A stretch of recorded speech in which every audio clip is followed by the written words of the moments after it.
because we are following some breaking news right now that we were able to get some video obtained from the scene. So let's get straight to it. I'm gonna pull this over right now, and we're gonna go to this video right now. Peek up, because this is happening right now in Sandy Springs at an apartment complex called the Aria. Atlanta News First anchor Alan Devlin saw smoke in the air and quickly followed it and got on scene and shot this cell phone video for us and sent it back. And right now we have Asia Wilson on her way right now to the apartment complex. She should be showing up there shortly, and she already had a text message exchange with the fire chief. He confirmed that this is a 3-story apartment complex that they are responding to right now. And let's keep that video playing. I'm going to make sure that it's looping, just because that's the best way to show and tell here, so you can really get the magnitude of it.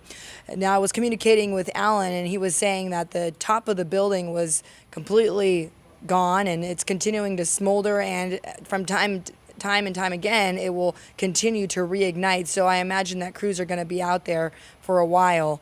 So right now, you can imagine residents are evacuated from this apartment complex. We are still waiting to learn if anyone was injured and, of course, the cause of the fire. But right now, details are very limited because of the thick smoke in the air. So if you see this as you're traveling towards Ashford Dunwoody Road in Sandy Springs, you will likely see this large plume of smoke, and this is where it's coming from.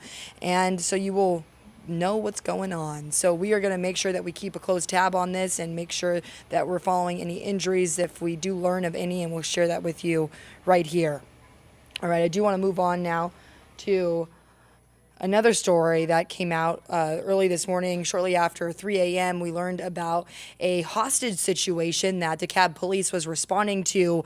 And this was after they received reports of some gunshots in the area. And once they got out there, they learned that a woman was being held against her will inside of a house. And investigators say that they tried to negotiate with the man inside, and they also learned that he had a weapon. So we did manage to hear from investigators this morning, and I want to let you hear a little bit from them. So I'm going to cue that up. Let me make sure I can just see where the sound's coming from. While we were there, we're going to let you hear this in just a moment. Okay, here we go.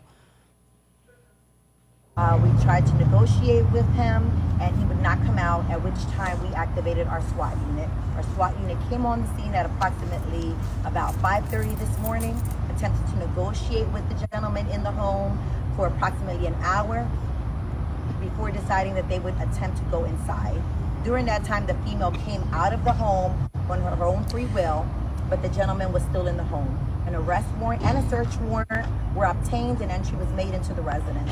Upon gaining entry into the residence, the male subject raised the gun towards the officer, causing the officer to fire several shots, striking the subject. The subject is now at a local hospital in critical condition. All right.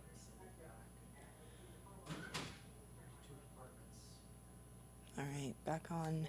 So that was the very latest from the investigators in DeKalb County. Just a quick recap. They responded to that home after they heard several shots prior to when police finally went out there. And then that's when they learned again that a woman was being held hostage, and then she went out eventually out of the house with her own free will once investigators were there. Then they tried to go into that negotiation period. SWAT officers were called out, and they say eventually when the man came out, they say that the man pointed a gun at police, and that's when police fired back at him, and now he is in the hospital in critical condition. So we are going to be following that, and if we learn anything else, we'll make sure to share it with you right here as far as it pertains to the hostage situation that transpired in the officer-involved shooting. And protocol is whenever this takes place, GBI is always the leading investigation that or investigative entity that will take over the investigation, and just to make sure that this was deemed unjustified or justified by police. So that's that outside entity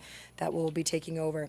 Now we want to talk about this. If you are heading to the airport, don't be shocked if you see long lines, because we just heard from TSA not too long ago here in Atlanta. This is some images from Hartsfield-Jackson. You recognize it, you see it. And they said that they broke a record this Memorial Day, because over 97,000 people already traveled through, and this is the third busiest day ever for the airport security checkpoints. And so Thursday was the fourth busiest day on record with a final tally of 95,169 people screened.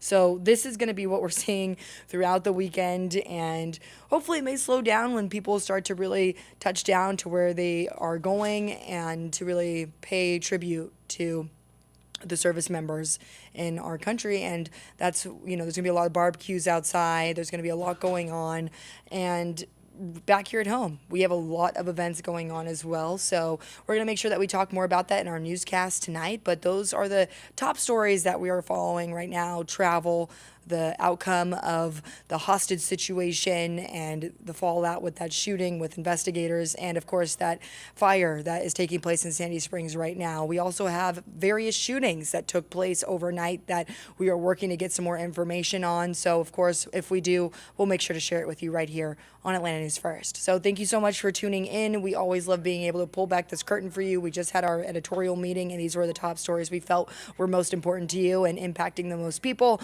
and we will always continue to do that. So thank you so much, and we will see you at 6, 9, 10, and 11.